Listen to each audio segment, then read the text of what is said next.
Welcome to This Week in Money, the source for market opinions, brought to you by AmericanManganeseInc.com. Here is Phil Mackesy. Louis James is Senior Metals Investment Strategist at Casey Research, and he's Senior Editor of the International Speculator and the Casey Investment Alert. He is online at CaseyResearch.com. Hey, Louis, it's good to talk to you again. I'm glad to be back. Like it or not, politicians in charge of our money, they're spending it faster than they can collect it. And guess what? It's getting worse, but there is hope. Casey Research and Sprott Global present Navigating the Politicized Economy. That's coming up in Carlsbad, California, September 7th to 9th. A lot of good people going to be there. Doug Casey, Rick Rule, Bob Hoy, Marin Katusa, and of course you will be there also, Louis. We need something like this in the worst possible way, my friend. Well, I wish I could say that we'll be delivering a solution for the country. I'm not sure that's in the cards or possible even, but we can certainly help people prepare for what's coming. What can we look forward to from the conference? I probably shouldn't say nothing new. Just tease us. I really don't mean it that way. Yeah. But we have new speakers coming to ideas that most of us are familiar with. So I guess I think of this as sort of the advanced class. You know, we've already done the introductory material, and now we're rolling up our sleeves and getting into the nitty-gritty of what's likely to happen and how we can deal with it. It seems government is more and more involved in just about everything we do. And this week, of course, with the news coming out of the Fed, the European Central Bank, and China, it just seems that less and less is in our grasp. More and more is being centrally planned. And I guess this is all about kind of how to navigate what's going on in the future. Right. And it's one of those situations where it's probably just got to get worse before it can get better. Yeah. And if there is a good news out of this, is that things are getting so ridiculous that there's a very good chance that we'll see very significant changes when it does finally come again. I really, I don't know if I would go so far as Doug does in some of his pronouncements, but what we are going through is so severe, it's so far off the charts. For everything before, it's just not another cycle. This isn't just another recession. This is a major historic event, and things will be different afterwards.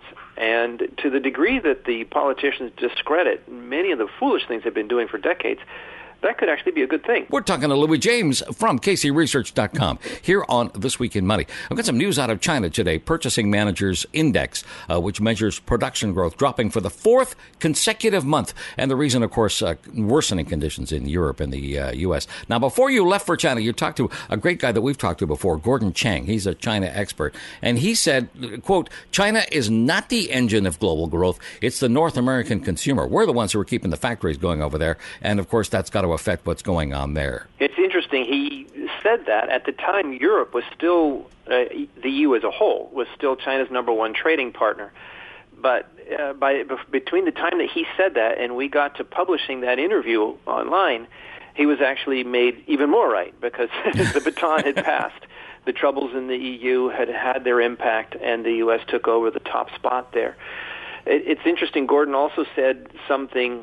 There are many different indicators and factors you can look at, but he talked about one that he put his finger on as both important and leading, and that was energy consumption in China.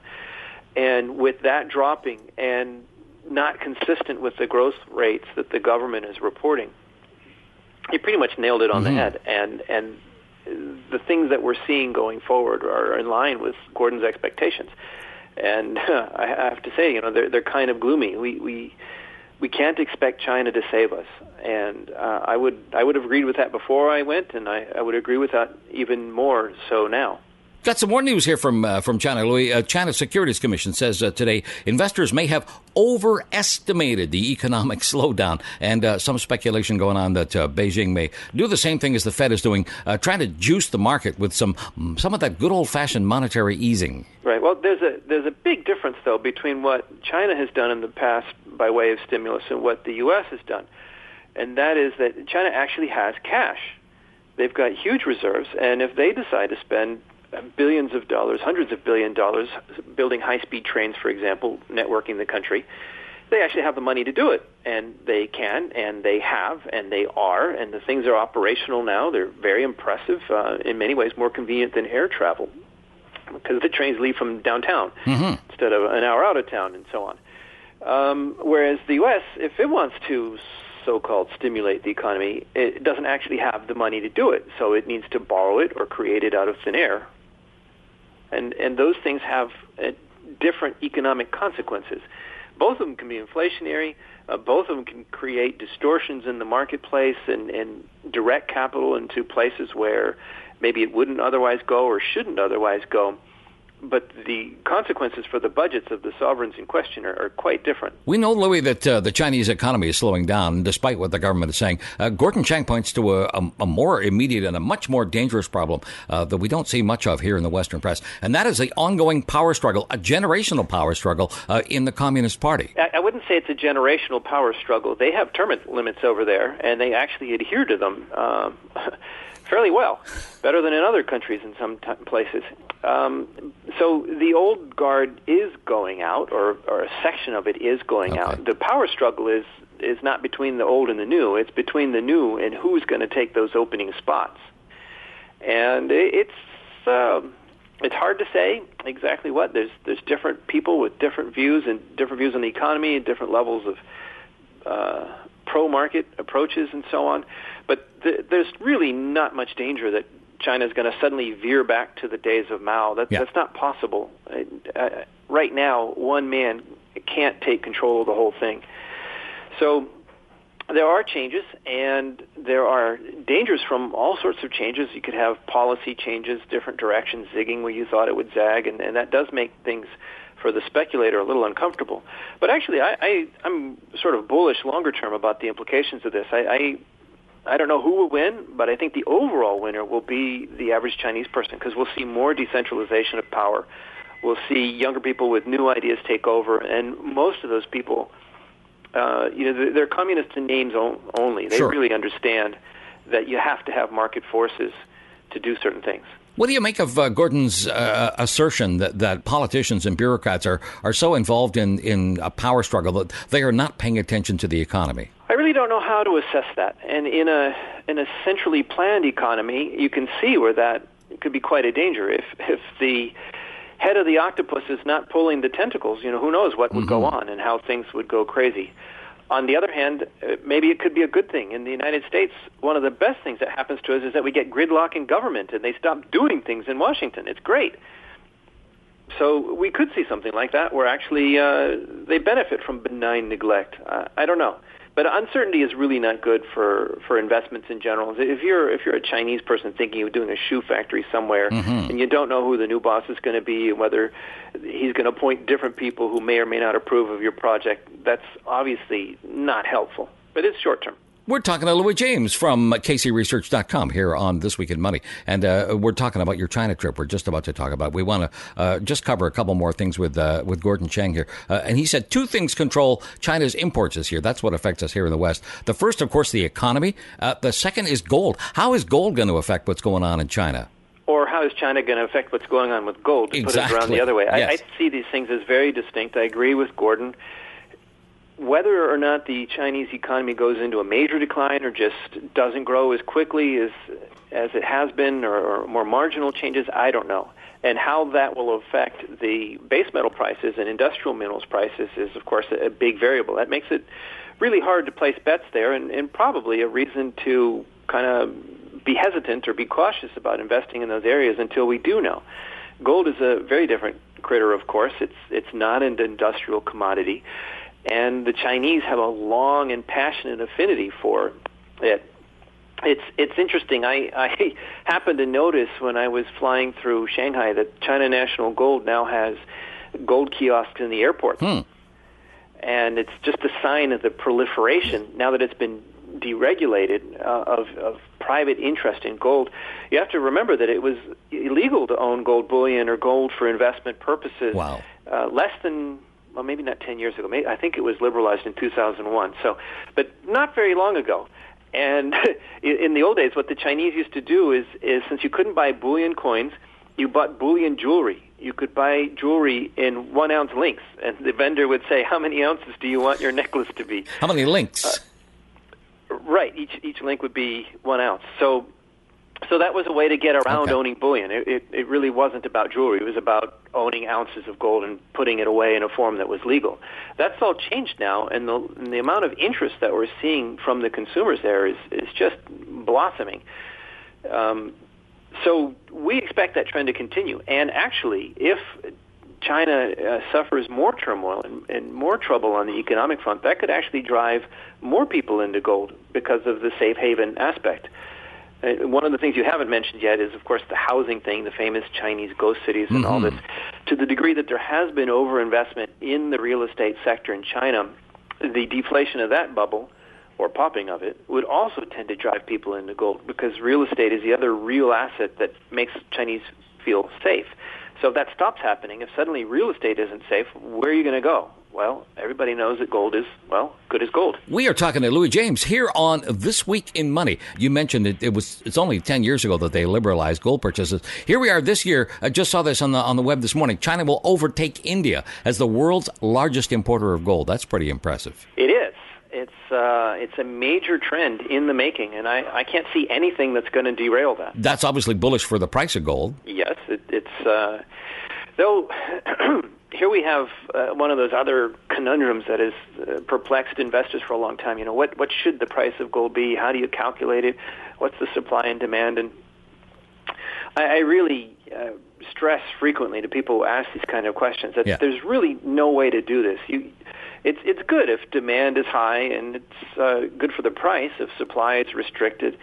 But as most people know, almost all of the gold that's ever been mined in history is still sitting around on the surface of the earth in purified form in one bullion vault or another. There are a few gold teeth in the ground and a few Spanish galleons on the bottom of the ocean. But generally, gold isn't used up. It stays in coins, jewelry, whatever. It stays on the surface of the earth. So the supply and demand is not about mining. It's not about any industrial usage. It's really about, do people feel they need to own gold or not? It's a fear barometer, and to the degree that there is uncertainty in the global economy, there's no reason to expect that dynamic to change, and we can expect gold prices to remain high. What about gold production in China? Well, it is rapidly becoming number one in that, too. Okay. It's taken over the spot from South Africa. But the demand is so great there that they are still importing, as you say. As I understand, it's currently about 50-50. They are producing domestically about half, roughly speaking, of what they consume. So, and we're talking, millions and millions of ounces per year. So it is increasing, but so is the demand, and I do not expect domestic production to have any significant impact on prices globally. Louis James is Senior Metals Investment Strategist at Casey Research. He's Senior Editor of the International Speculator and the Casey Investment Alert. He's online at CaseyResearch.com. Don't forget, Navigating the Politicized Economy. It's presented by the folks at Casey Research and Sprott Global. That's in Carlsbad, California, September 7th to 9th. You can get more info at the Casey website. Hey, Louis, always a pleasure. Good to talk to you. Thank you for this, sir. Sure thing. Thank you very much. This Week in Money is archived online at TalkDigitalNetwork.com. If you haven't been to Mike Shedlock's blog yet, just Google Mish or head on over to globaleconomicanalysis.blogspot.com. That's where you're going to find him and a lot of great stories. Mish, always good to have you here on This Week in Money. Pleasure to be back. Hey, Ben Bernanke and the Fed back in the news this week and back again for doing basically nothing. Now, when have they been out of the news, Phil? That's what I want to know.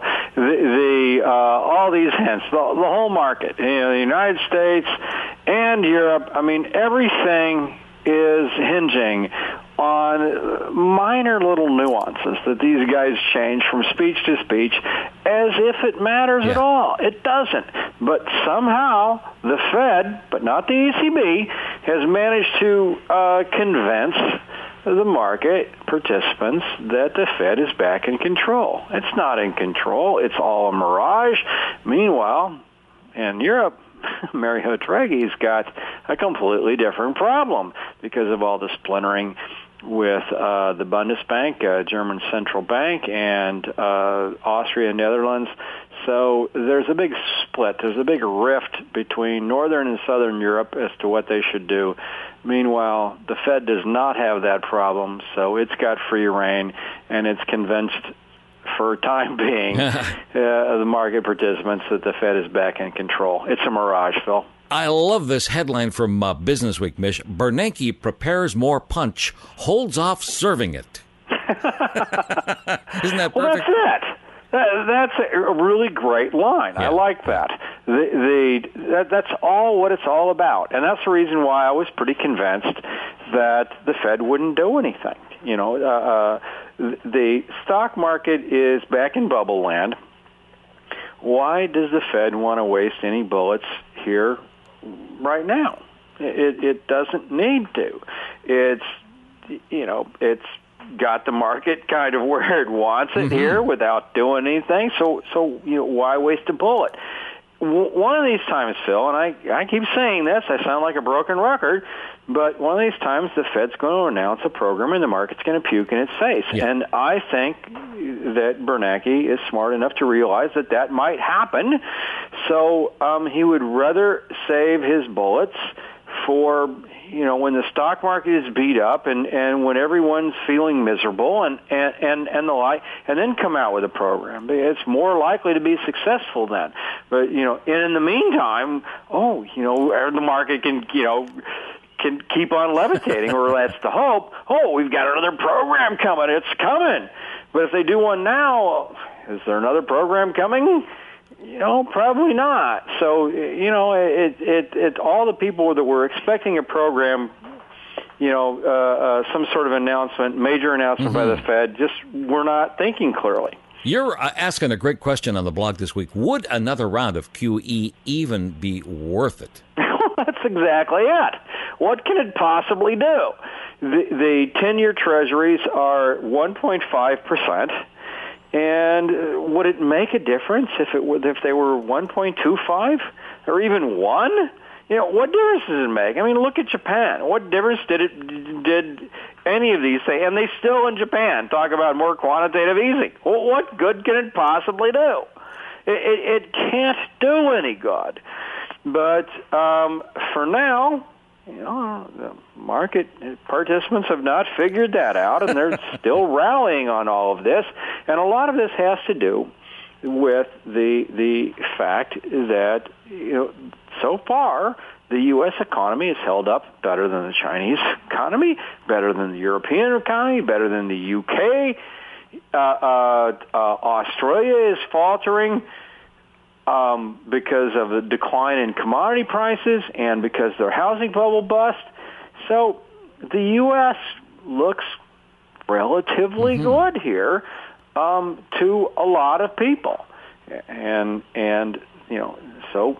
also we've got capital flight from Spain, capital flight from Italy, capital flight from Greece. Some of that is filtering into U.S. assets. So, we'll see. I think those are the kinds of things that are going on. But now everyone is looking as if the U.S. can decouple. And, it just takes me back to where I was laughing my head off at Peter Schiff and his decoupling series back in 2008, where he thought that China was going to decouple from the global economy. Now we're hearing the same sort of nonsense, this time not from Peter Schiff, but we're hearing the same kind of nonsense from other places, here in the United States, that it's the U.S. that's going to decouple from the global economy. I didn't believe it. I did not believe that China was going to decouple. I don't believe the U.S. is going to decouple. So all of these decoupling theories here are just potty, and I think we're seeing it now. The U.S. has decidedly slowed here. The economic data in the U.S. has been really weak. 3 consecutive weak job reports. Got another one coming up tomorrow. I think it's going to be weak. We'll see. Maybe there's one more surprise left, but all the data in the United States that I'm looking at is just been, not to me, but surprising to economists on the downside. Everywhere. You're also talking here in your blog, Mish, about some unexpected declines. U.S. factory orders, U.S. car sales, they're down. I mean, numbers are down worldwide. Why is this all of this unexpected? Why are they surprised? I don't know why it's unexpected. Because we had a collapse in new orders in the United States, in Japan, in Europe, in Germany, in the UK, did I say Japan and Yes. China? Literally everywhere. A collapse in new orders. I'm thinking, Bill, what is a good leading indicator other than new orders? If you're not getting orders, you're not selling stuff, you're not hiring. Yeah. So I can't think actually of a better leading indicator than a collapse in new orders, and not just manufacturing, but we've seen a collapse in new orders in the service industry as well. So to me, that says, not good. Then we have, on top of that, anecdotal evidence of all over, people are emailing me, and I wonder, and I look at this stuff, okay, are people feeding me what I want to hear? Mm-hmm. But this one in particular came from Germany, for Bosch, the world's largest auto parts manufacturer. This person, emailed me a couple of times. I couldn't post one of the things he said on the last one, but the first one I did post, and, there was a stunning drop in orders for auto parts, for brakes, for ignition systems. Stuff goes into new cars. Okay. So I'm looking at this, and I'm thinking, okay, a general drop in new orders, a big drop in car parts orders. So I'm thinking, my God, I'm thinking car sales are going to plunge. Mm-hmm. Now, they were down in the U.S. They didn't plunge here. They did plunge in Europe, actually. But everyone was surprised by this. Why should anyone be surprised by this when you've got the drop in new orders? And they might not know about this, but if they were reading my blog, they would know about this. So I looked at this, and to me, the surprise was that things aren't even worse than what they are. We're talking to Mish Shedlock here on This Week in Money. European Central Bank, the other story to this week, taking no immediate action again following the Fed's leads, and they only hinted at something they may or may not do in the future. What's going on here? That one actually sort of almost surprised me. I guess it's hard to be surprised by anything, sure, because these guys are just perpetual liars. But, when Draghi came out a week ago as the ECB president, the Ben Bernanke's counterpart, for those who don't know, but Mario Draghi came out and said, we're not going to let the euro collapse. We're going to do everything in our power to stop it. And then he came out today. He didn't cut interest rates. And he said, well, maybe we'll look into some bond purchases, but countries really need to take care of their own business first and to use the existing programs of the ESM, which is not even operational yet, and the EFSF first. So we had a nice reaction to that on Spanish government bonds, sold off from ended up the day 43 basis points down, but from the top to bottom, it was over a 60 basis point swing. That's a big right jump. Ahead of Draghi's comments. Yeah. Bond yields were actually ticking lower, and they just soared in the other direction. And here we are back at crisis level with the 10-year Spanish bond at 7.165%. Wow. What a move. And so, the market doesn't believe ECB. The market does not believe Mario Draghi. So they got the reaction. And the thing was interesting was a far, far bigger reaction, actually, in the stock market. Mm-hmm. When Draghi came out and said that, like, God, I think the Dow went up about, over the next couple of days, went up 500 or 600 points over a 3-day span. A huge, lift in specific in Germany for the DAX was up. But so we got this big lift from the equity market, but the bond market is saying it doesn't believe it. And it's not going to believe it until he actually does something. So we've got this dichotomy between, what the bond market believes and what the equity market believes, or what the equity market's responding to, I think the bond market has it right. Well, this problem is not fixed, and it's not going to be fixed because it's structural in nature. But the equity markets keep rallying on every hint of lies because, Draghi came out flat out and said that they would do whatever it takes, and then he didn't do anything. But on a purely numbers basis, the bond markets are orders of magnitude bigger than the equity markets. So when they talk, we listen, right? Yes. What was that quote? James Carville said that when he, after he dies, he wants to come back as the bond market so he can intimidate everyone. So now, the context that I'm getting here is that there's way more pressure on the ECB than there is on the Fed to do something that the Fed can hold off as much as they want. The Spanish government bonds are at 7.16%. The Italian bonds are over 6. Germany is still in uncharted territory. Greece is still in uncharted territory. They're not even trading, I don't believe, these short-term bonds, and haven't been for some time.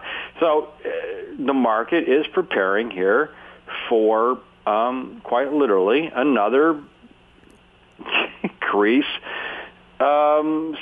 structural bailout. Fascinating how attitudes are changing. One of the blogs posts that you're talking about this week, 51% of Germans believe Germany is better off outside the Eurozone. Yes, German Chancellor Angela Merkel was extremely disappointed in that. By the way, I just looked it up here. The last quote I have on 2-year Greek bonds is from March 12th. Greek 2-year bonds have not traded since March 12th. Wow. And the last yield was 225%. Sounds good to me. Where do I sign up? Yes.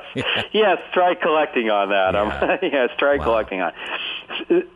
So the market is pricing this in. Meanwhile, the longer this crisis festers, the more and more likely it is for voters to actually just say, to hell with this. And, that's what, Merkel doesn't understand. That's what they don't understand in Italy. These government bureaucrats do not want to have a voter referendum because they're afraid of what voters might do. Oh, for sure. Yet the irony is, Phil, the longer they put off having that, because had they done this, had they just put this to the German voters 6 months ago, a majority of the people were still, not willing to give up on the euro. But now they are, and the longer this crisis festers, the more the population is going to be willing to vote to say to get the hell out. They've actually made a huge miscalculation, in my opinion. They should have put this thing before the voters when it had a chance of passing. Yeah. And the bigger this crisis festers, the longer this crisis festers, and the bigger this crisis gets, the more likely voters are willing to say to go to hell. And I'm expecting Italy to do just that. And if they actually have a referendum here in Germany, I don't think it would pass right now. Where does this leave Mr. Draghi and all his buddies at the ECB? In dire straits. Yeah. What else can you say? I mean, I've said it before. I don't believe the Eurozone can survive intact, and I'm not just talking about Greece. Spain, Italy, or Germany, or perhaps all of them are going to end up out of the Eurozone. That's what I think is coming. The orderly way to do it, in my opinion, would be for Germany to actually exit and just say, to hell with it. We'll leave this to whoever wants to stay in. A few other northern states would probably exit as well. Then, France and Spain and Italy, then they would all be free to float all of these bonds. The euro would crash. Yeah. But that would probably be less painful than if we do this piecemeal, by piecemeal, by piecemeal. We saw what we went through in Greece. The governments... We took a 40 billion euro problem and threw another 140 billion at it, turning it into close to a 200 billion euro problem. And here it's going to blow up anyway. So if we do this piecemeal, we're going to see the same thing in Spain and then the same thing in Italy. The best thing to do would be to let just Germany get out, go back on the Deutschmark, and let the rest of the Eurozone do whatever they want. It's going to be painful either way, but that's the least painful option, in my opinion. Mike Shedlock's blog is at Global Economic Analysis.blogspot.com. He's on Twitter at MishGEA. And don't forget Mish's blog, also a free iTunes app from the folks at Concentric Sky. Hey, Mish, it is always great to talk to you. Thank you, my friend. Pleasure to be back on the show, Phil. This Week in Money is archived online at TalkDigitalNetwork.com. Victor Adair is a senior vice president and derivatives portfolio manager at Union Securities. He provides daily market commentary on Vancouver's CKNW radio, and he's nationally syndicated on Mike Campbell's weekly Money Talks radio show. He's online at VictorAdair.com. Hey, Victor, welcome to This Week in Money. Glad to be with you. If you had to make a movie out of this week's market action, Victor, I guess you could call it Dude, Where's My Stimulus? If you had to have a title, I guess that would do, yeah. Now, both the Fed and the European Central Bank said they would do whatever it takes, but we find out that that's just not right away. How did markets react to what went on? Well, I think you set it up with last week when the markets had started last week in a very negative frame of mind, really. You know, we were thinking that the worst was going to happen. Spanish bond yields were going through the roof. The yields on German bonds were, going deeper into negative territory. The markets were really worried. Then we had an article in the Wall Street Journal by Hilton Thrath, the sort of the designated spokesperson for the Fed, and he indicated that the Fed was going to be, more accommodative soon. The next day, Super Mario, as they like to call him, came out and said he would do whatever it takes to defend the euro. And the markets changed from being very pessimistic to being very optimistic. And from the Tuesday lows to the Friday's close, we rallied about 600 points, on the expectation that coming into this week, we would see more liquidity provided, more easing, whatever, from the central banks in Germany and in the United States. And really, we didn't get it, so we had a bit of a disappointment yesterday, but it's kind of like all is forgiven now, and the market has surged here. The main U.S. stock indices at 3-month highs, the principal European stock indices, the same sort of thing. Canadian dollar at 3-month highs, Australian dollar even better than that. And the yields on long bonds here at about the highest levels we've seen in 5 weeks or so. So it is, to use the cliche, a risk-on environment as we wrap up the week. Okay, so we knew what drove the sell-off earlier was the disappointment with the various central banks, and I guess a big part of today's rally would be that stronger-than-expected July jobs report. How much can that affect the market? We've had, I'm going to call them manic depressive swings, in this market. It's like pillar to post. And the swings, if you just measure it in terms of the Dow, for the market to be up or down 250 or so points on a day, it seems, is a normal day these days. Yeah. So, we had about a 250-point rally on the Dow. I guess we didn't close quite at that level. But, that was in reaction perhaps to the good news, let's call it, and man, that's saying a lot on the unemployment figure. But, Phil, look at it a different way. Since the beginning of June, the Dow, even though it's been choppy, it's trended higher. We're up about 1,000 points from where we were at the beginning of June, and it just seems if you can stand aside from these, very short-term swings and kind of look at the trend, this market's been going higher, and it looks like it wants to go higher yet.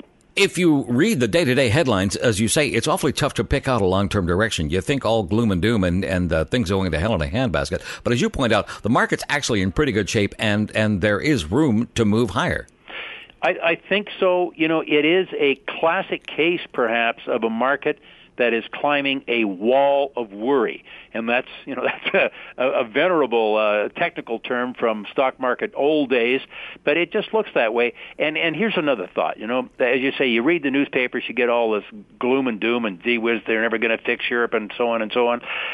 If you just close your mind to all of that news and you just look at what the market is doing instead of what you think it should be doing based on all this negative news, this market is trending irregularly higher.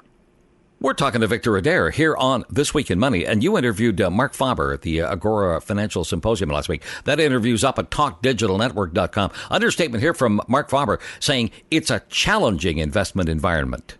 Yeah. Oh, well, it's always a pleasure to talk with Mark. I mean, the guy has got his finger on so many different things. Yeah. I mean, I'm a trader full-time, but I'm impressed with how he can keep track of so many different things. His newsletters was the doom, boom, and gloom report. I think Mark is very savvy about marketing himself, and he will always have a zinger in there of some kind, like a headline catcher. So, yeah, it is a very challenging environment. There's just so much risk out there in the market. Yeah. You just, if I come in Monday morning and the Dow's down 500 points, I'm not surprised. Yeah. So there's that kind of volatility. It makes you cautious. Victor, in the 40 years plus that you've been in this business, have central banks affected markets to this degree before? What's different now? Oh, boy, it seems like these days we're just living and dying on headlines or rumors. Yeah. Out of what the central banks or the politicians will do, and it has a much bigger bearing on the market than I think it has ever had before. I say to the boys here in the office, we're not trading balance sheets anymore. At least we're not trading the balance sheets of the companies. We're trading these headlines out of what the authorities may or may not do, rumors about what they may or may not do. And, you might do an analysis on a particular company, and you say, wow, this is just a great company. It's got a lot of things good going for it. And yet you could just be broadsided by these macro headlines. So you can't ignore it if you're going to be participating in the market. And at the same time, it's hard to predict what's going to happen. Hence, I think we get the choppiness. We know the stock markets are skittish, but what about the credit markets? What are bonds telling us about the current fiscal mess? Well, just at the very tail end of this week here, we've got the yields on Canadian and American bonds at the highest levels they've been in 5 weeks or so. But, just a week or so ago, they were at the lowest yields that they've been in, for years. So it seems as though some of the tension, some of the fear has come out of the market just this week. But on balance, we've seen the capital flow from the, say, supposedly riskier equity side of the ledger over to the supposedly safer bond side of the ledger. I think that's where retail capital has been going a bit. You can see that retail money has been coming out of the stock market. I think the bonds have been showing us that people are voting with their feet and they'd rather be safe than sorry. So, yeah, you don't get much in terms of yield when you go to the bonds, but at least you think your money's still going to be there. Victor, you also interviewed Bill Bonner at TalkDigitalNetwork.com. You guys were talking about the crisis in Europe, and he said it's different from the debt crisis in the U.S. because it's also a political problem, and he suggested that probably is a good thing. Why did he say that? I think what he means there is you've got so many different political agendas in Europe. Certainly you've got the North-South divide, or the divide between the countries that seem to be doing well and the ones that have a begging bowl in their hand, as it were. But Bill's a very, very savvy guy, Bill Bonner, who writes the Daily Reckoning for the Agora Group. But we've also got a slug of political problems in the U.S. as well, not the least of which is the pending fiscal cliff. So that's why when I say the market's trading off of what you think or the headlines say that may happen from either the central banks or the politicians, it's very, very important because we're all living and dying on the headlines, and yet so unpredictable, it just makes you very cautious. You also have an interview coming up with Doug Casey from the Agora Financial Symposium. Give us just a quick tease on what he was talking about. Well, Doug takes a longer-term view. I've known Doug for more than 20 years. We've had lots of visits together, had a few dinners together, and that sort of thing. And, Doug can be a cheerfully apocalyptic guy. He's building like a sanctuary, a refuge, back in the high country of Argentina, kind of a place to wait out the storm, for himself and a few friends, a bit like Noah and the Ark, I suppose. But Doug, of course, he feels as though the whole system is going to go down the drain, and you want to be in gold. But I will tell you, Doug is also a hugely optimistic guy. I mean, I remember one of his lines, there are more scientists alive now than there ever have been scientists throughout the totality, I should say, of human history. And they will discover things, and they will make life better for all of us. So he's not always pessimistic, but certainly I think he'd like to see a whole lot less government in our lives. I think it was Bob Hoy that pointed out that there are also more central bankers alive than at any point in history. Well, Bobby would know. He's been alive longer than most of them. We're talking to Victor Adair here on This Week in Money. So how can I make some sense out of all that's going on as an individual investor? We've been told, sell in May and go away, but what happens now? Where do we go from here, Victor? I'll give it to you what I'm doing with my own money. Okay, and then I don't have to say I'm advising anybody because I don't know their circumstances. I divide my money into two parts. I got my long-term savings, and that is very conservative, very liquid. Basically, that's in capital preservation mode. I don't want to lose that money. And I've got a chunk of money then what I call my short-term trading accounts, and I'll move in and out of the futures and options markets because that's what I've done for 40 years, trying to make a buck. With those short-term trading accounts, I rarely use leverage, or I don't use much leverage. And just right here going into the weekend, I am positioned, for this stock market rally that we've been on to continue to go higher.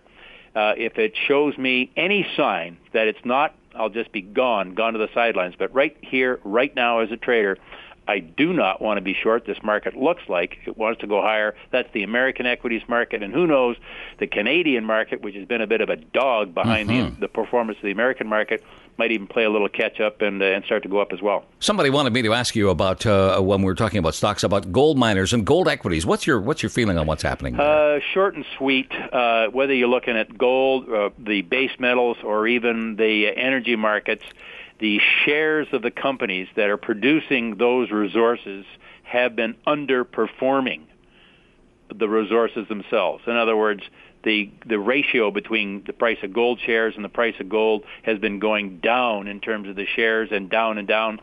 A number of people that are bullish of gold are saying, their subscribers and so on, these are bargains, that if you're bullish on gold, you should be stepping in and buying these gold shares. I've kind of been taking the view, I don't like to buy a market that's going down. I'd rather buy a market that's going up, because when a market's going down, you never know how far down it's going to go. Every dog will get his day, but I would rather wait and see the market turn around than be the guy who tries to find the bottom. Anyway, that's just a trading technique, and perhaps it does better. But I'm a bit from Missouri. I want to see the proof first. Sure. Somebody said a couple of days ago that the longer the central banks dither and do nothing, the better that is for gold. You think that's true? No. I think the most fundamental support for the gold market would be the reflation efforts that would be made by the central banks in particular, and also by government. So monetary and fiscal stimulus to try to get the economy going again, I think, is the leading fundamentally bullish support for the gold market. So if the central bankers and so on are doing nothing, that kind of takes away from one of the key elements to support the price of gold. Victor Adair is a Senior Vice President and Derivatives Portfolio Manager at Union Securities Limited. He is online at victoradair.com. Hey, Victor, thanks for talking to us. Been a pleasure. Thanks to our guests, Louis James, Mike Mish Shedlock, and Victor Adair. And thank you for listening. I'm Phil Mackesy for AmericanManganeseInc.com. We're back next week with another edition of This Week in Money. This Week in Money is a production of Howe Street Media Incorporated.